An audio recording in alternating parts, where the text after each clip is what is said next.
ఎన్టీఆర్ జిల్లా నందిగామ నియోజకవర్గంలో పలు లోతట్టు ప్రాంతాలు జలమయమయ్యాయి. 30 గ్రామాలకు రాకపోకలు స్తంభించాయి.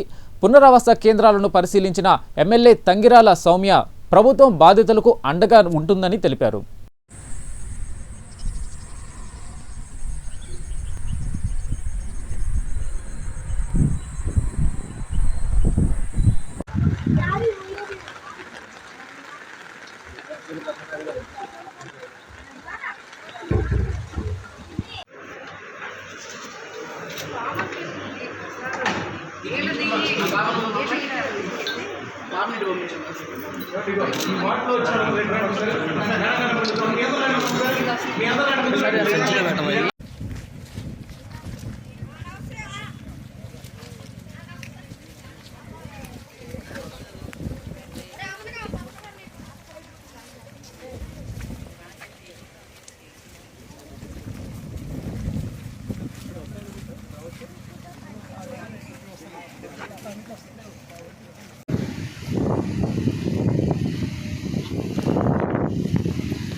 రోజులుగా రాష్ట్ర వ్యాప్తంగా కూడా చాలా అలర్ట్ వాతావరణం కనపడుతుంది. ఈ మోంతా తుఫాను వల్ల మరి ప్రభుత్వం వారు కూడా గట్టి చర్యలు తీసుకుంటున్నారు. ఎక్కడికక్కడ కట్టడి చేయాలి, అదేవిధంగా నివారణ చర్యలు, అదేవిధంగా ప్రజలకు మద్దతుగా ఉండేటట్లు అన్ని చర్యలు కూడా ప్రభుత్వం తీసుకుంటుంది.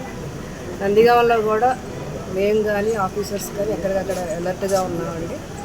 ఇప్పుడు ప్రస్తుతం చూస్తే కొన్ని ఏరియాలు మేము పరిశీలించాము. అక్కడ చందాపురం వాక్ కానీ, ఇక్కడ రమణ కాలనీ వాక్ కానీ, ఇవన్నీ కూడా చూస్తే చాలా ఉధృతంగా ఉంది ప్రవాహం. మేము పదే పదే చెప్తున్నాం, ప్రజలు మాత్రం చాలా అలర్ట్గా ఉండాలండి, తగిన జాగ్రత్తలు తీసుకోవాలి. మేము హెచ్చరిస్తున్నా, అనవసరంగా బయటకు రావద్దు. ఇంకా ఇక్కడ కొంచెం తగ్గింది రాత్రి మీద. ఇక్కడ మేము రీహాబిలిటేషన్ సెంటర్స్ కూడా 3 ఏర్పాటు చేశాం టౌన్లో. జగ్జీవన్ రావు గారి బిల్డింగ్ ఒకటి, ఇక్కడ ఈ క్లినిక్ ఒకటి, హెల్త్ క్లినిక్ ఒకటి, అదేవిధంగా మన కేంద్రీయ విద్యాలయ అక్కడ స్కూల్ ఆ క్యాంపస్లో మేము ఏర్పాటు చేయడం జరిగింది. ఇక్కడ వచ్చేసి 50 మందికి ఆశ్రయం ఇచ్చామండి. జగ్జీవన్ రావు గారి బిల్డింగ్లో 10 మంది ఉన్నారు.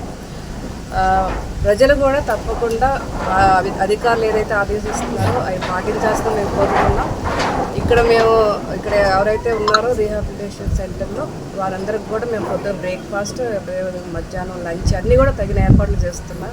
ఎప్పటికప్పుడు మరి హెల్త్ వాళ్ళు కూడా, మెడికల్ వాళ్ళు కూడా వెంటనే స్పందిస్తూ అక్కడ ఏర్పాట్లు చేస్తారు. అంతా అయితే అటెంటివ్గా అలర్ట్గా ఉన్నామండి. తప్పకుండా ప్రజలకు మేము అండగా ఉంటాము. ప్రజలు కూడా అత్యవసరమైతేనే బయటకు రండి, లేకపోతే ఈ 3 రోజులు ఇంట్లోనే ఉండాల్సిందిగా పదే పదే మేము విజ్ఞప్తి చేస్తున్నాం. లోతట్టు ప్రాంతాలన్నింటినీ కూడా మేము చెప్పేది ఏంటంటే, ఎలాగో అక్కడ మునిగిపోతాయి, అంటే మేమేమి నివారించలేము కాబట్టి తుఫాన్ని మునిగిపోతే ముందే జాగ్రత్తగా మీరు అందరూ వచ్చి రీహాబిలిటేషన్ సెంటర్లో ఉండండి. మేము మీకు పూర్తి సదుపాయాలు కల్పిస్తామని తెలియజేస్తున్నాం.